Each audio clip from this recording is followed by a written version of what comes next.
You're listening to a podcast by the Center for Action and Contemplation. To learn more, visit cac.org. Greetings. I'm Jim Finley. And I'm Kirsten Oates. Welcome to Turning to the Mystics.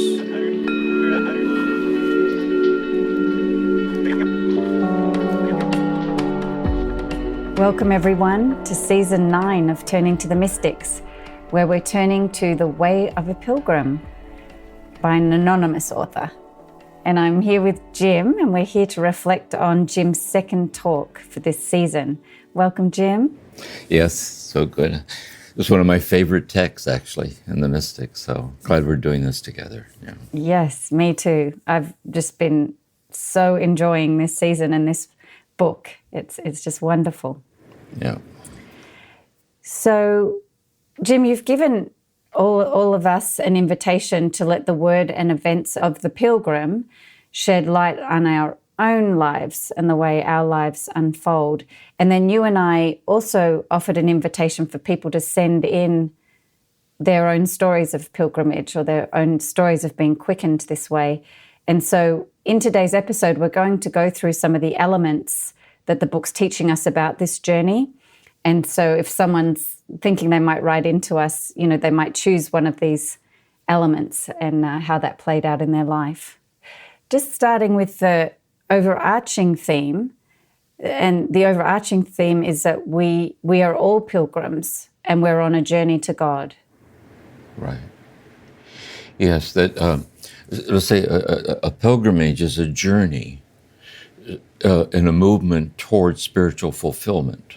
And we wend our way through our days. But ultimately speaking, we're all on this pilgrimage toward God, because when we breathe our last breath, we cross over into God.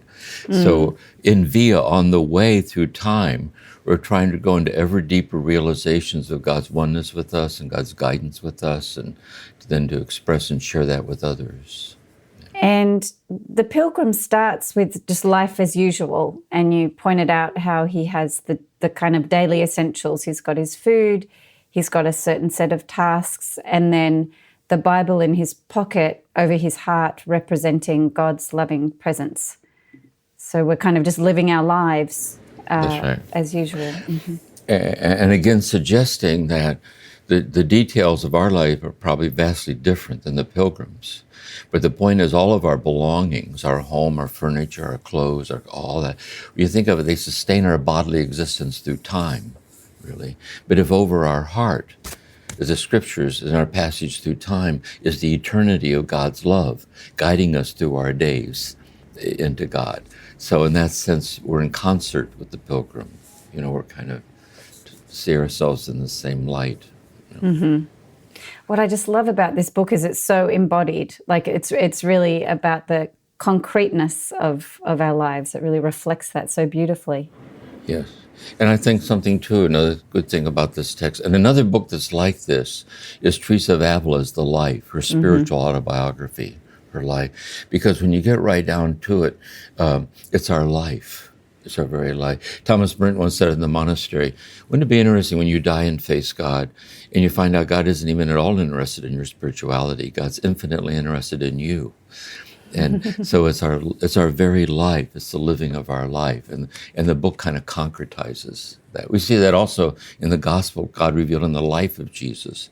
He lived his life. Yes. Yeah, exactly, yeah. So it's so helpful.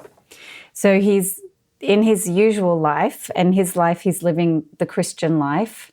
And then he goes to church, and it's the 24th day after Pentecost, 24th Sunday after Pentecost, and he hears Paul's words, pray without ceasing, and he's quickened. And you talk about this as the next element. So life's going on as usual, and then out of nowhere, he's quickened. And what's fascinating about the quickening to me is that he would have heard this scripture many, many times. He's been to this church probably many, many times, and out of nowhere, it speaks to him in a much deeper way. That's right, that we're living this life of devotional sincerity in our own way, if it's given to us to do so. And then from time to time, we're graced with a quickening that we usually don't see coming this way.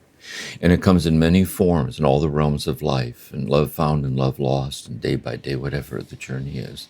And in this case, it happens in church. And it happens in church in hearing something heard many times before, but hearing it for the first time in a new way, because it accesses him with an inner necessity. See, like a riddle or a koan, like, how can this be this way? And it says it forced itself upon his mind. See, that was the grace, like where the stirring begins. And so he is about to open up an unexpected new phase of his life. And that our life is this way. From time to time, we're granted quickenings. And it sets us off in a certain direction. And it's the providential nature of our unfoldings, I think. And you say that when we have one of these quickenings, if we don't let it kind of pass us by, it asks something of us. And I'm curious about that statement.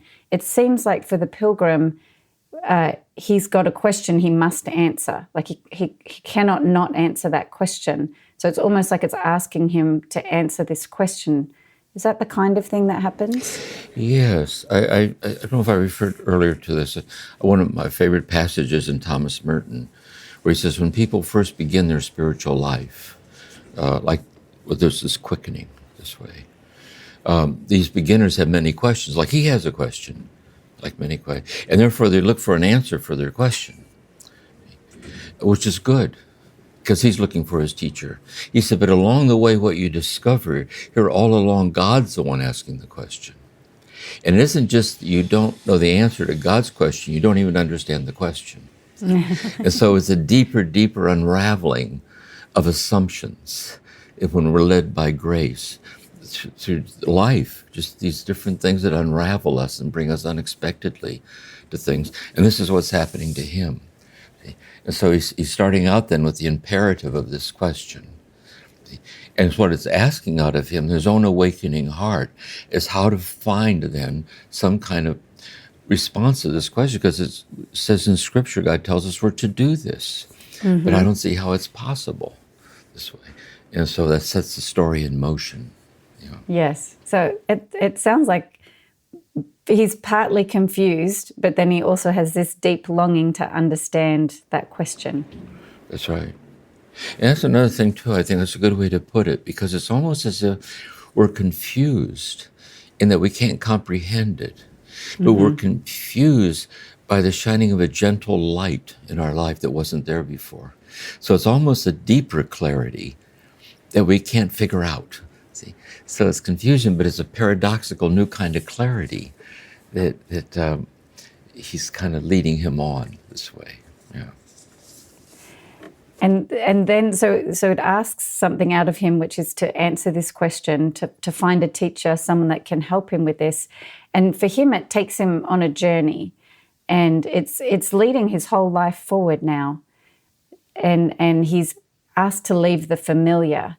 And I was just wondering about that part of it, because for some of us, we can't leave a job or a relationship or we're parents, and so I'm just wondering, for those of us, that have a built-in life, how does the journey feel? Yes. So you watch his evolving understanding, like he goes to hear famous preachers, and you can tell they're not talking about what he's looking for. But you're right, it's heading him. But also notice, though, and this is true of us, it isn't as if in being faithful to this, he's no longer the pilgrim he always was. But it has radicalized his understanding of what the pilgrimage is. Oh. So therefore, sometimes we're called to something new, like a vocation or a calling, like parenting or marriage or ministry, or sometimes it really does that. But often it isn't like that at all. It's a radicalization of a depth of holiness in what was already there that we're being asked to live by. See? And I think very often the transformation happens at that level rather than changing a different channel in the universe. Yes. And you said in this talk, I think it was in this talk, about how for us now we can kind of go on our journey outwards into the world really globally through the internet and look for teachers and look for teaching in ways that the pilgrim did on foot. Yeah. That's right. As for example, what we're doing right now and that people are listening. Case in point. Exactly. But there's just a wealth of all kind of things on the internet, but there's just a wealth of lovely spiritual sites on the internet. We should post those someday. I think the ones that I found so helpful. Monastery in cyberspace, kind of. And so you're exactly right. We have access to that this way. Sure. Yeah. And so you said it asks us to leave the familiar, but a lot of what we're leaving is the way we used to answer a question, the way our mind used to be able to answer questions, or the way we felt the center of ourselves has been thrown off, or the way we identified ourselves, or what we thought we knew. So it's kind of the familiar is these reference points that form part of, I guess, how we feel about ourselves, our identity. Yes, it's very good. Martin Heidegger says somewhere, he said, it's very hard to see our assumptive horizons. That is, we just assume certain things are true. A lot of psychotherapy is like this too, is you shed light on an assumption that here maybe there's something even more true that wasn't present in your assumption. And so it's like that. It's that kind of never humiliated, but endlessly humbled in the willingness to see the inadequacy of a previous understanding. And then we're led into a deeper place to be faithful to the deeper understanding. A lot of life is like that, I think, too. Yeah. So then he is searching for the teacher, and he's trying out some different teachings. He listens to sermons and finds some people that are known to be wise or holy in prayer or in the hierarchy of the church, like the abbot. So he's looking for those. And at the beginning, he can only tell when someone's not giving him what he wants. That there's something about, there's a knowing deep inside of him of what he's looking for, but it only kind of shows him when it's not there. Is that how it works, Jim? Yes. Yeah, one example that I use is say someone you haven't heard from in years, went to high school with, is in town and calls it like to get together like 20 years later. And for years you've been in this like grace relationship with this person, this deep love. And so you tell the person about this relationship. You show the person's picture, how you've met, all that. And then the person says, no, I don't. He said, what I want to know is, who do you know the person to be in your love for the person? And you don't know what to say. And your heart breaks when you try. Anything you could say wouldn't be what you know. See? So that's the flame that burns within. And so he's waiting for someone that talks at that level. See, not about it, or a theory or an encouragement, but a kind of a word that actually embodies the vibrancy of what his heart is looking for. And he goes to these, and so the awakened heart can tell when it's not there. See, and so it sends him on his way. Looking for somewhere looking else. Further. Yeah, looking further to be true to his own heart. And another thing to look at it too later, when the person finds the teacher, the pilgrim, I think of when I was with Thomas Merton, is that in the presence of the teacher, you know your heart has not deceived you. Because you know you're in the presence of someone in whom your own heart's longing has been consummated. See, they incarnate or bear witness. That's what these mystics are, I think. They help us see the voice of this pilgrim touches us with the reality of our own longing. This way, it's so beautifully true. And there seems to be a tipping point. So when this first takes place, he's energized, he packs his bag and off he goes, and he's looking for teachers and he's meeting with people. But there seems to be this tipping point where you talked about he's in the dark night, where he's realizing the old reference points don't work anymore, but the new ones he's been searching for haven't arisen. And he's tired, he doesn't know what to do. Exactly. Betwixt and between. That's why I say, like Richard Rohr's order, disorder, reorder. See? And so there's an order, then it unravels in a disorder.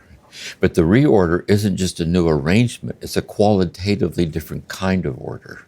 See? So he's betwixt and between previous assumptions and things that were valid. See? And but they are no longer adequate for him to comprehend or be true to what's happening to him. But that which would allow him to be true to it hasn't appeared yet. And this deepens a sense of pilgrimage, the sense of a journey. Yeah. What's interesting about this phase of the journey is he continues to read his Bible. He continues with his devotional practices. Is that something you'd encourage people to do in this phase? I would say, yeah, in this sense. I mean, everyone has to follow their own sense about Scripture and what they read and don't read. But I think it's just, notice he's not reading the Bible as apologetics or proof texts, like flipping it open to believe in this and this, believe in this, and all of that, because fire doesn't burn there. He's reading the Scripture, and it echoes with God's voice that awakened him. See? And in a sense, I think it also means, you see this in John of the Cross to all the mystics and how they looked at Scripture, that once one text lights up inside, it illumines all the other texts that shimmer with that same resonance this way. And so it takes like the monks chanting the Psalms over and over and over again. So he reads his Bible, I think, in that sense. See, he's searching. Right? With that new openness and vulnerability to the Scripture. Exactly. Yeah. So then he stumbles on the teacher. The teacher arrives, really. He didn't find the teacher arrives, and he doesn't recognize the teacher at first. That's right. And I think with our own life, this is often true. See? So he's searching, and he's in this provincial town, whatever, and he sees an old man, looks like a cleric of some sort. See? And he doesn't know it yet, but he's found he's in the presence of his teacher. Mm-hmm. So I think the next series of texts, in a way, they reveal to us the nature of the teacher. He's already been revealing to us the nature of the seeker. And now it's flipping over, and he's going to reveal the nature of the seeker. And the first thing is the seeker says, you look like a pilgrim. See, he's in other words, the speaker is observant. The teacher. The teacher is observant. And he says, and then the second thing he says, I'm from a monastery 6 miles off the road, and we take in people like you. See? So not only for lodging and food and so on. And so next, the teacher is invitational. So he's attentive, he or she is attentive. And next, it's engaging in kind of an intentional connection with the person. But notice the pilgrim still doesn't get what's about to happen. But the teacher doesn't either yet. All they know, they're in this kind of moving toward this encounter with each other. Yeah. Yes, and then you said that, but he's drawn to continue to walk with the teacher. The teacher's kind of drawing him in with his presence. And then he asks the question, what is troubling you? And I guess the way he listens, his presence there, the pilgrims just kind of following him towards the monastery without even realizing it. Yeah, and I think this is a very deep part right here, really, seriously, is that they're walking along toward the monastery. But notice he hasn't mentioned he consciously decided to go along. Mm-hmm, yeah. But he's going along because when he says, what's troubling you? What kind of teaching are you looking for? So what he does is he self-discloses himself. He pours himself out to the presence of the teacher. And what the teacher is listening for, Rilke in one of his poems talks about the call note.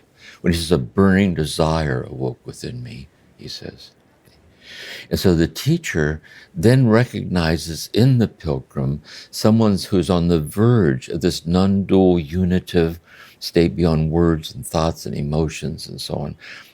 Because he tells him, he said, thanks for your offer, but I'm not looking for food. I have my bread.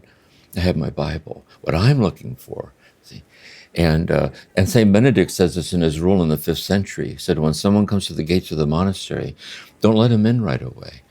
But let one of the senior monks go out and ask him, what are you looking for? What do you want? This is in Buddhism, too. And what they're looking for is that call note.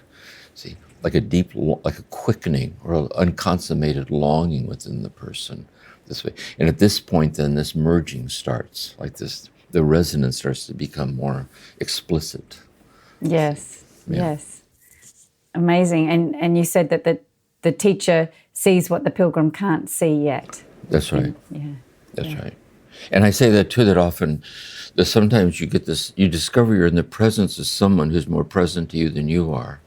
And that they see in you something you're not yet able to see, but you see that they see it. And you have a kind of faith in what they see in you until it arcs over and it lights up in you too, or it becomes more explicitly present. So it's already there because it's burning like a longing unrecognized. So that's the intimacy of the deepening encounter, I think.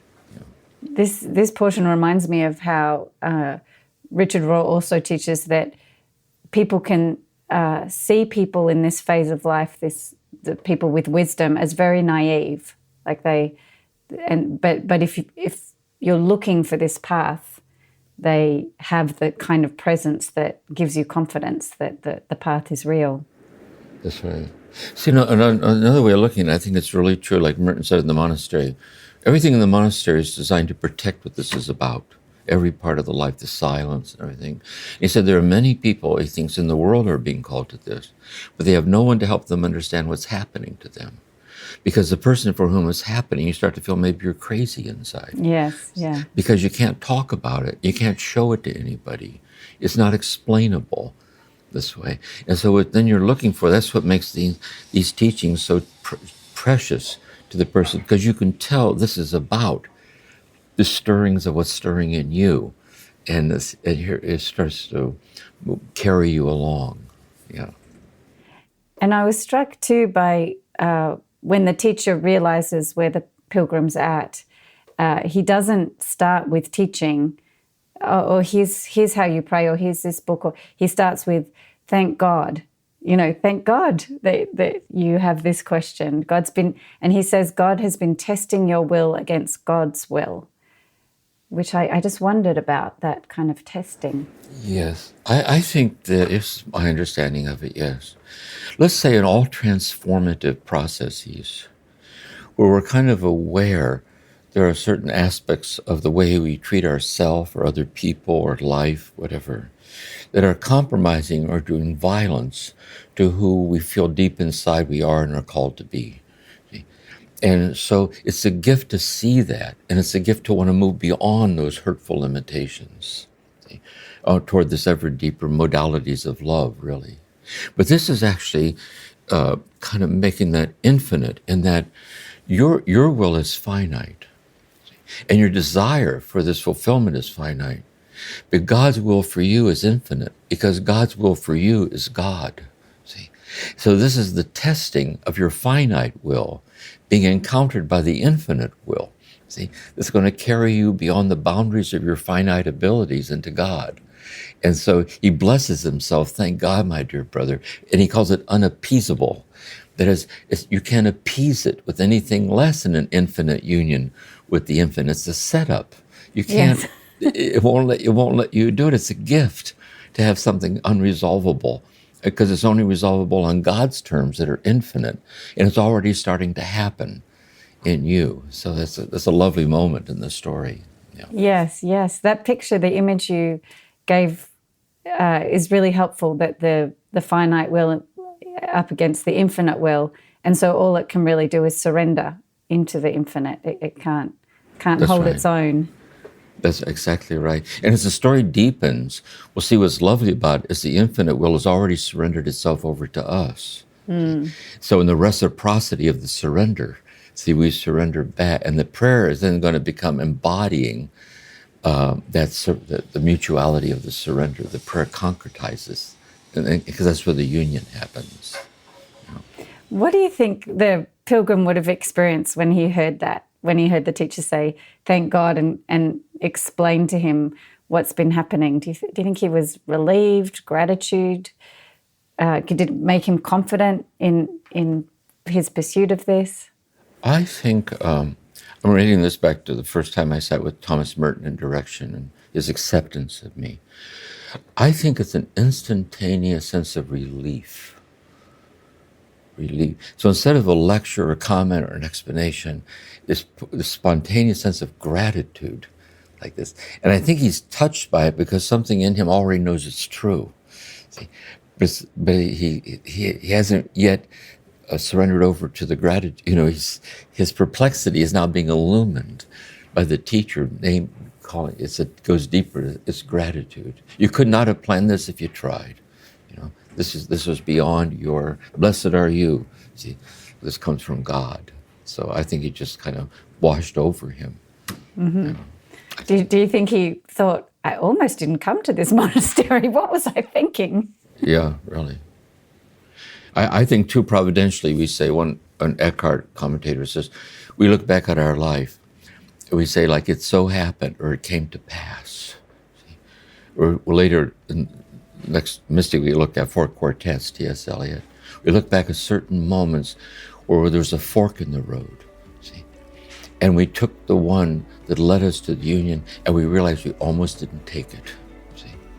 Or we took the wrong one, and here in a grace tumble, we fell into the right. You know, you look back at the serendipity of how we found ourselves right at this moment. This is the grace nature of our own story, I think.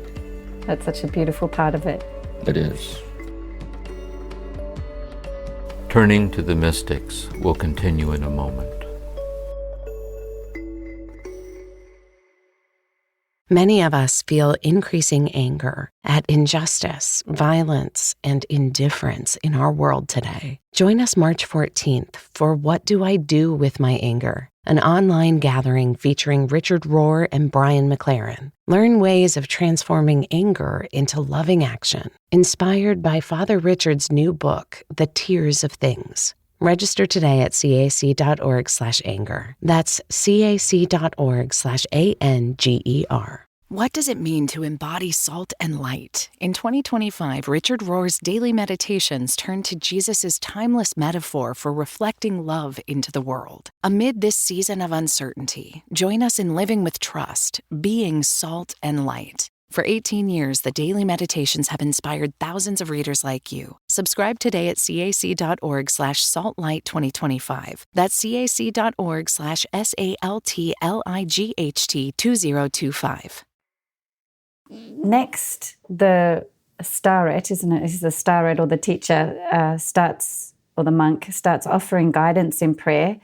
And I thought it might be helpful, Jim, just given that we've talked about this as a potential way we could follow the pilgrim and go about praying or understand prayer, the way the pilgrim's learning about it. So I thought we might just go through in detail page 20 and 21, where he gives... What's the first line of the paragraph? So the first line of the paragraph is, the old man crossed himself and spoke. Okay, We'll start a bit further down. Okay, sounds good. I'm right with you. Good. I'll read it, and I'd just love to get some of your thoughts to help us understand about prayer more deeply. It has been granted to you to understand that the heavenly light of unceasing interior prayer is attained neither by the wisdom of this world, nor by the mere outward desire for knowledge, but that, on the contrary, it is found in poverty of spirit and in active experience, in simplicity of heart. Yeah, let's walk through that. Okay. That's another thing about all these teachings too.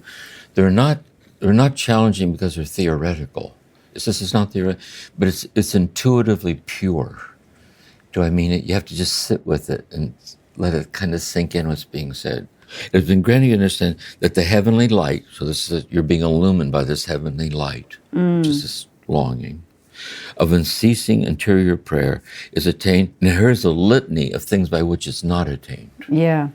So it's not attained by the wisdom of this world. That is, it's not attained through cleverness, through any means of attaining it through your own effort, through something you can learn about in a book, or be instructed, or a skill, or a method, or it isn't like that at all. It says that will not be helpful this way. Nor by the outward desire for knowledge. It isn't also affected if you're merely curious about it. It has to be innermost. It's not outward.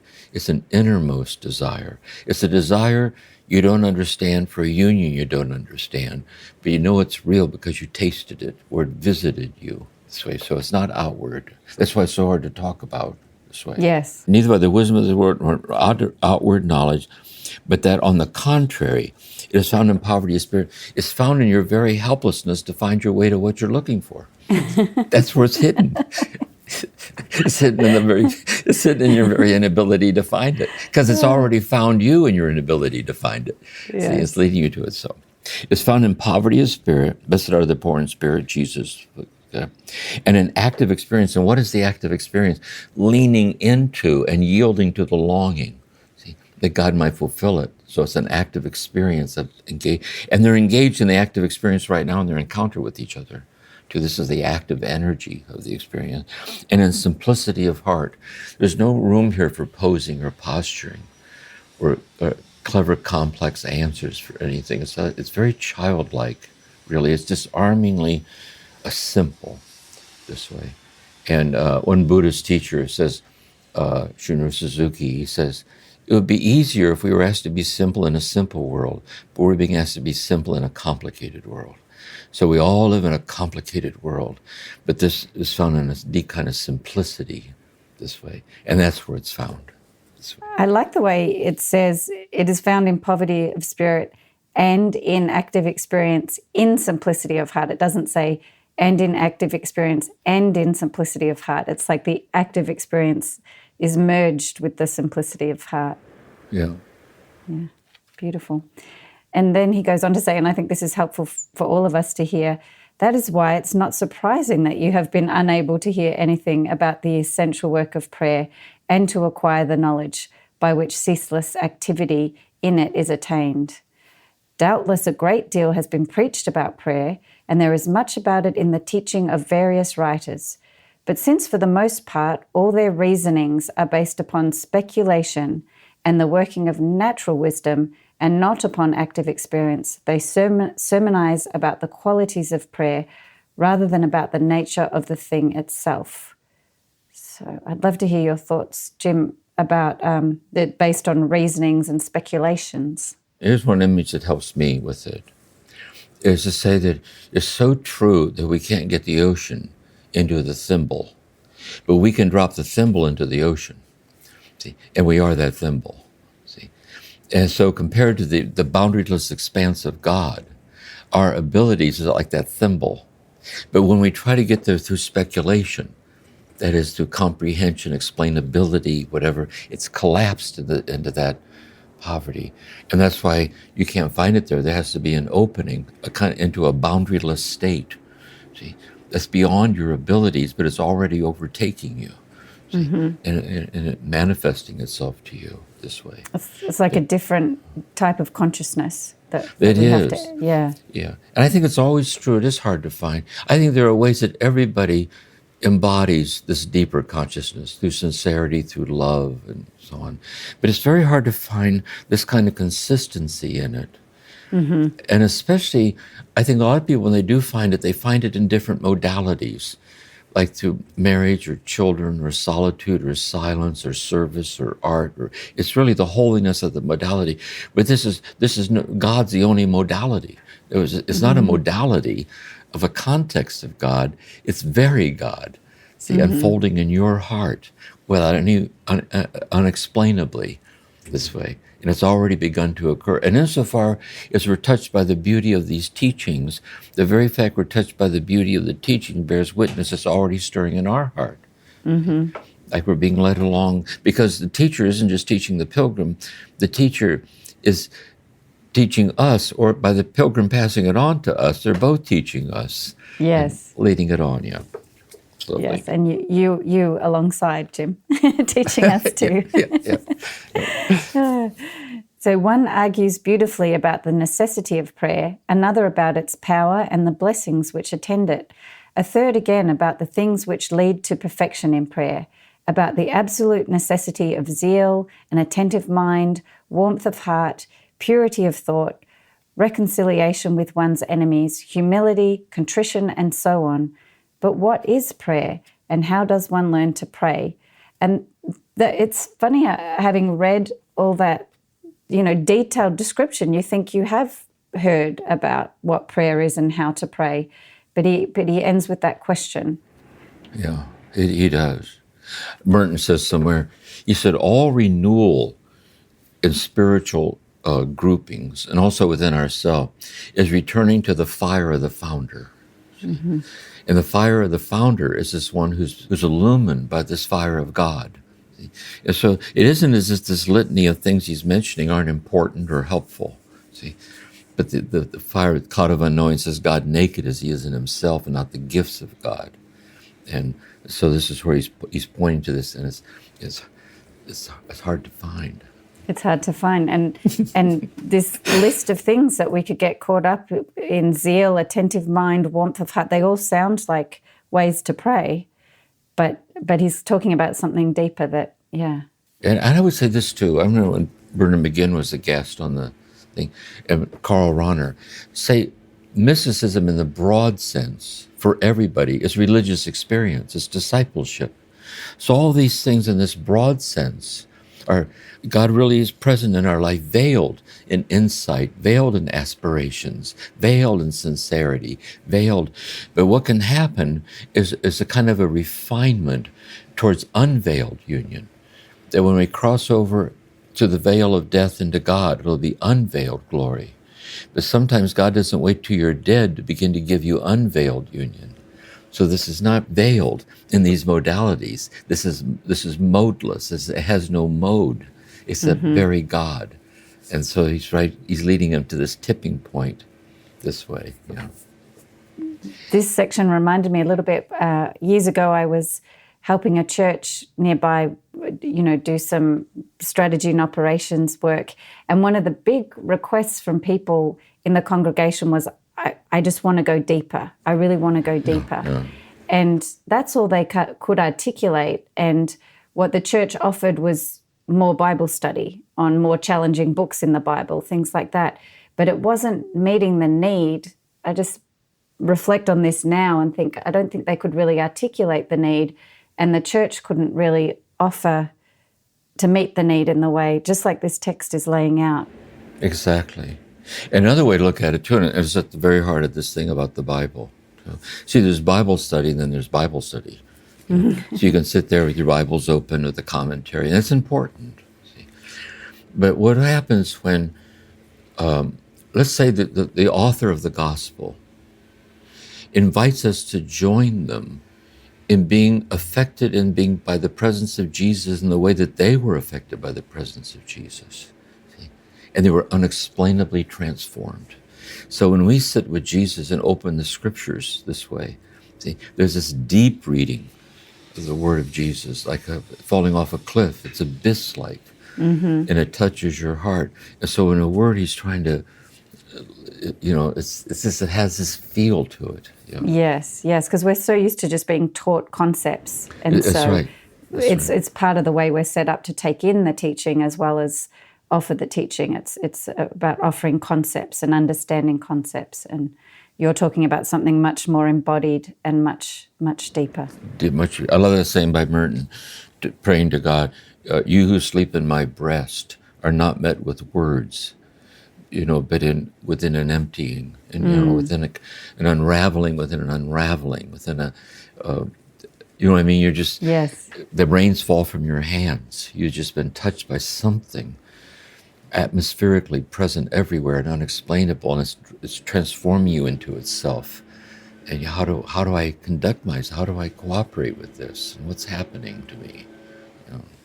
So then he goes on to say about these questions, what is prayer and how does one learn to pray? He says, for these questions are more difficult to understand than all the arguments that I have just spoken of, and require mystical knowledge, not simply the learning of the schools, which is what we've just been discussing. Yeah. That's right, exactly. Yeah. Yes, exactly. Yeah. And the most deplorable thing of all is that the vain wisdom of the world compels them to apply the human standard to the divine. Wow, that's quite a statement. That is. Yeah, it's like we tend to absolutize the relative and relativize the absolute. And God, you made our hearts for thee, O Lord, and our hearts are restless until they rest in thee. See, that nothing less than an infinite union with the infinite presence of God will ever be enough to put to rest the restless longings of our heart. That's our destiny, and that's what's stirring in this, the kind of a refined delicacy in the heart of the pilgrim. I see what you're saying. You keep pointing us to this all being on God's terms, and we have That's to right. kind of surrender our Yeah. will. Yes, beautiful. And what's Many- interesting, and it's on God's terms, unfolding in the unexplainable immediacy of the gift of our own life. Yes. So that's what's so disarming about it. It's not God's terms far off, but it's God's terms in the imminence of the divine unfolding, and our heart being opening up in this way. It's so kind of amazing, actually. Okay, so then the teacher goes on to say, many people reason quite the wrong way round about prayer, thinking that good actions and all sorts of preliminary measures render us capable of prayer. But quite the reverse is the case. It is prayer which bears fruit in good works and all the virtues. Those who reason so take incorrectly the fruits and the results of prayer for the means of attaining it. And this is to depreciate the power of prayer. And it is quite contrary to Holy Scripture. For the Apostle Paul says, I exhort therefore that first of all supplications be made. The first thing laid down in the Apostle's words about prayer is that the work of prayer comes before everything else. So I just wondered if you had some reflections on that. Yes. It's like another riddle. Yeah, here's another riddle. Here's a way to look at it about God and us. That we're powerless to bring ourselves into existence. It didn't lie within our power to bring ourselves into existence. We're in a self-donating act. The infinite presence of God is pouring itself out as the gift of our presence and existence in the world. And also, now that we are in existence, it doesn't lie in our power to keep ourselves in existence, because death is coming, see? And likewise, it doesn't lie in our power to consummate the longing for God. Another image that I use is, what if our heartbeat was a voluntary muscle, like our arms and legs? So in order for your heart to keep beating, you had to keep saying beat, beat, beat, beat, beat. And what if you were absent-minded? Think of the anxiety. And so we always imagine we have to tend the store, but the grace is that which arises of itself. And God's the abyss-like infinity of that which arises of itself, the sun moving across the sky the next breath. And so really it's deepening the awareness of that at a very, very deep level. And then prayer is this openness to that. Yes. You put aside all other concerns except love alone. Here I am, Lord. And you open yourself to be ever more sincerely accessed by the divinity of the immediacy of everything, and its nothingness without God. It's like that, I think. I see. So what the teacher's saying is, rather than thinking if I pray well, the outcome, cause and effect, is it'll bear great fruit. And versus what you're saying is I begin just with an open heart to God, knowing I can't do anything without God. And my works may go well or they may not. I think it's like you're saying this. It isn't just once I get my ducks lined up right, I overcome this problem, I get this virtue, I get more and more. Eventually, by getting everything arranged just right, I'll pray well. Yes. It's the opposite around. You go to God, as Thomas Merton once said, those who are deeply transformed in prayer are not those who know how to pray. There are those who stay with God in their inability to know how to pray. See? Wow. Help me, Lord, this way. So it's like keep the first thing the first thing. And the first thing is opening up to a powerlessness, to a mystery that sustains you in your powerlessness. And prayer is the intimacy of that. That's what Merton says. The thing about prayer, he said, is with God, a little sincerity goes a long, long way. And we begin by reminding ourselves we belong to God, and reminding ourselves that with God, to understand is to know we're infinitely understood, and we stay there. See? We're always backing off to take notes with another insight, and we're trying to stay in the fire long enough to let our knowing be transformed by this divinized unknowing through love. So, And this is the last little section. So he says, without prayer, he cannot find the way to the Lord. He cannot understand the truth. He cannot crucify the flesh with its passions and lusts. His heart cannot be enlightened with the light of Christ. He cannot be savingly united to God. None of these things can be effected unless they are preceded by constant prayer. in this book, this mystic uses the word constant prayer. Is that similar to other mystics talking about this union or unitive prayer or unitive consciousness? Well, one of the underlying themes of the whole book, and it gets stronger and stronger, is that he sees that what's unceasing is the desire. So the prayer is the prayer that invites and embodies an ever more ceaseless desire for God that echoes God's ceaseless desire for us. Oh, wow. Yeah. See, that's the thing, the ceaselessness is in the desire. So the prayer is the fruitfulness of the prayer. It embodies the ceaselessness, which echoes and embodies the divine ceaselessness. And the merger happens there. And he's saying, that's, I think, what he's saying. I see. So the ceaselessness is really allowing that longing to stay open, not close it down, because it keeps building. It's not fulfilled in this lifetime, and so it stays open. That's right. And there's another practical point in all of this, too, I think. See, it doesn't mean that you're ceaselessly saying the prayer, because that would be like walking around with your hands in the air. I mean, you couldn't drive to work. I mean, you couldn't tie your shoes. You know what I mean? They're not. The point is that knowing, it isn't that you're consciously, and like the cloud of unknowing says, when we sit in meditation, we're engaged in the oneness in earnest. So the rest of the day, we're engaged with it playfully. That we're to live our life, but we're to live our life in an underlying attitude sensitivity to the divinity of the task at hand. So there's an underlying ceaselessness of intentionality and sensibility to the innate holiness or mystery or value of the incomprehensible stature of simple things. Just to drink a glass of water.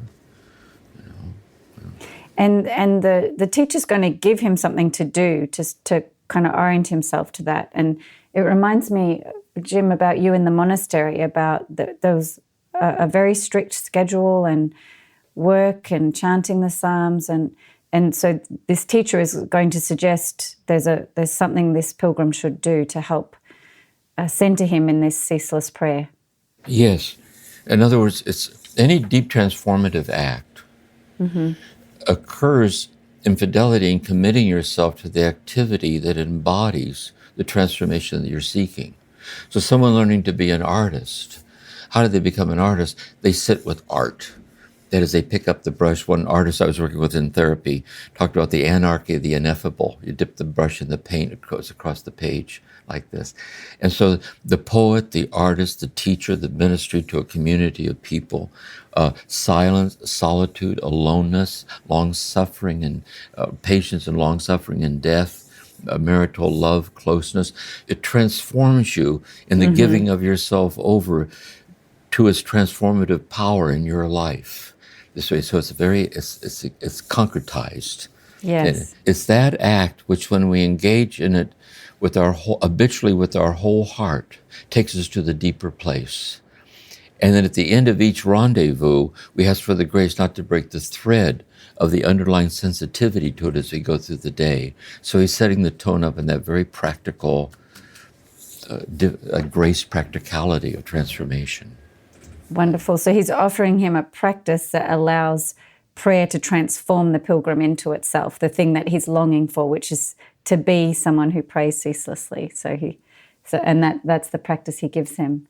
That's exactly right. And he talks about the practice, the continuous interior prayer of Jesus is a constant, uninterrupted calling upon the divine name of Jesus with the lips, in the spirit, in the heart, while forming a mental picture of his constant presence and imploring his grace during every occupation, at all times and in all places, even during sleep.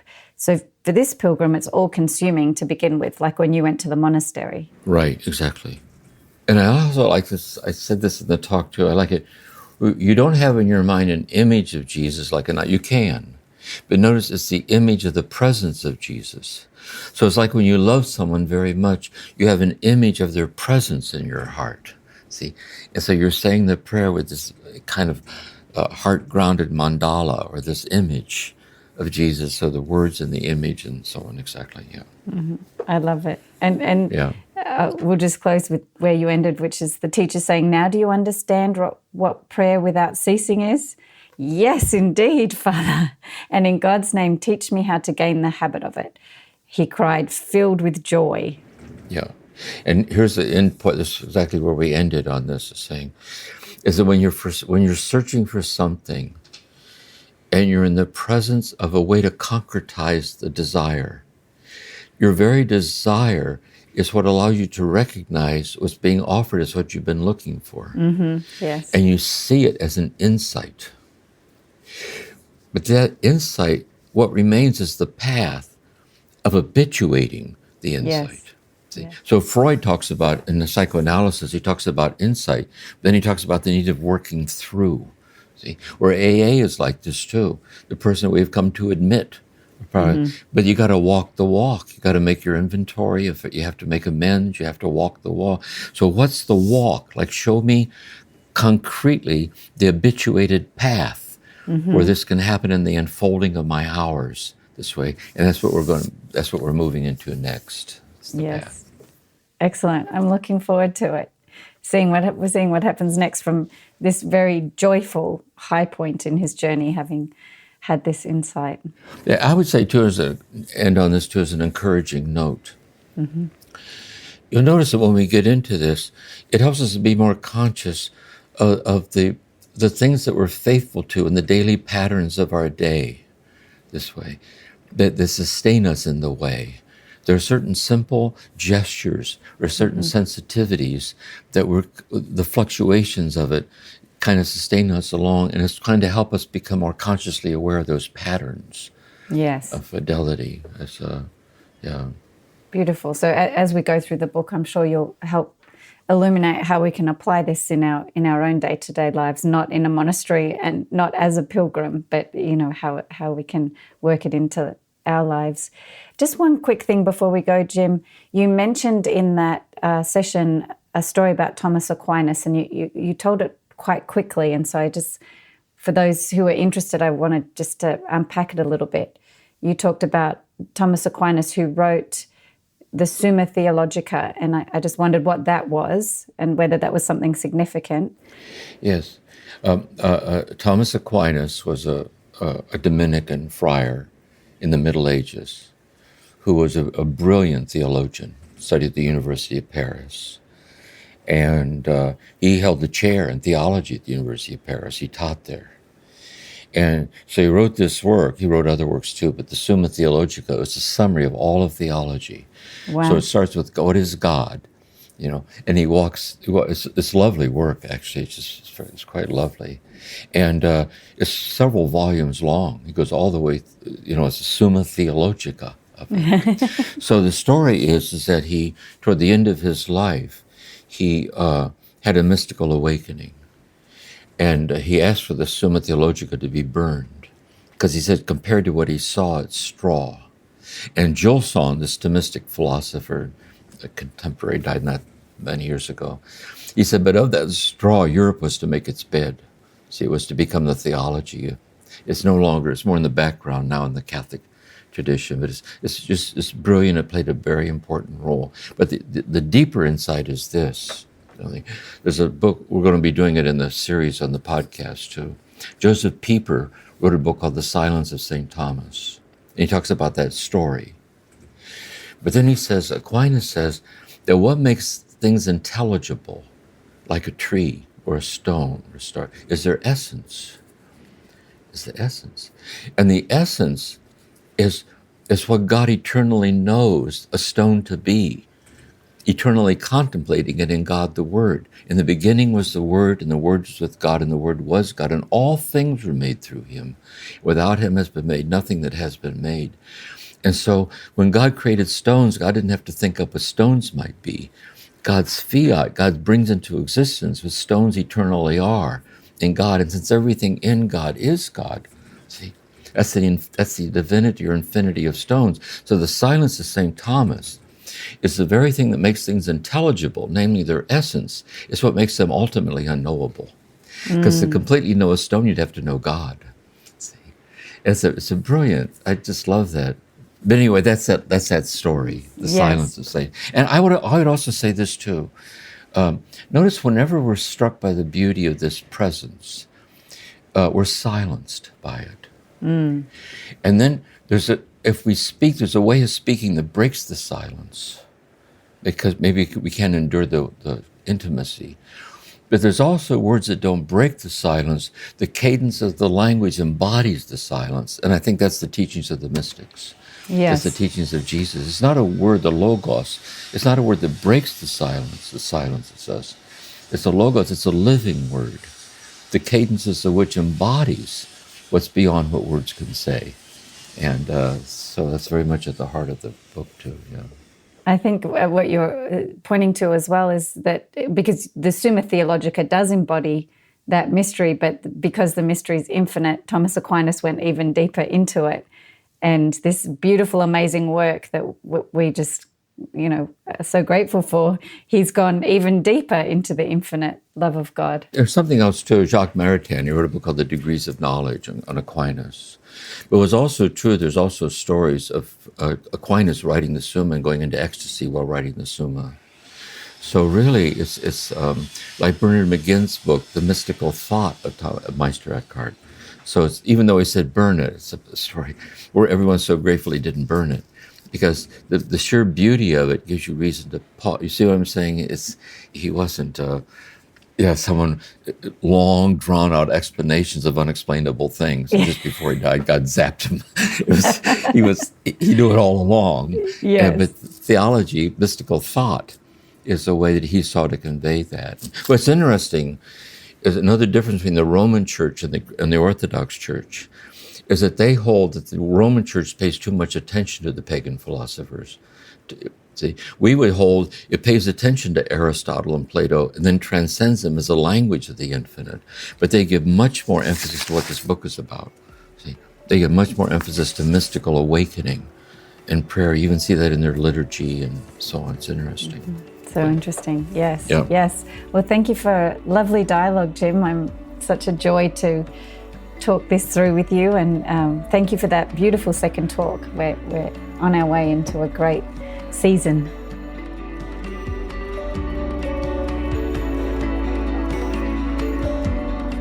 Thank you for listening to this episode of Turning to the Mystics, a podcast created by the Center for Action and Contemplation. We're planning to do episodes that answer your questions. So if you have a question, please email us at podcasts@cac.org or send us a voicemail. All of this information can be found in the show notes. We'll see you again soon.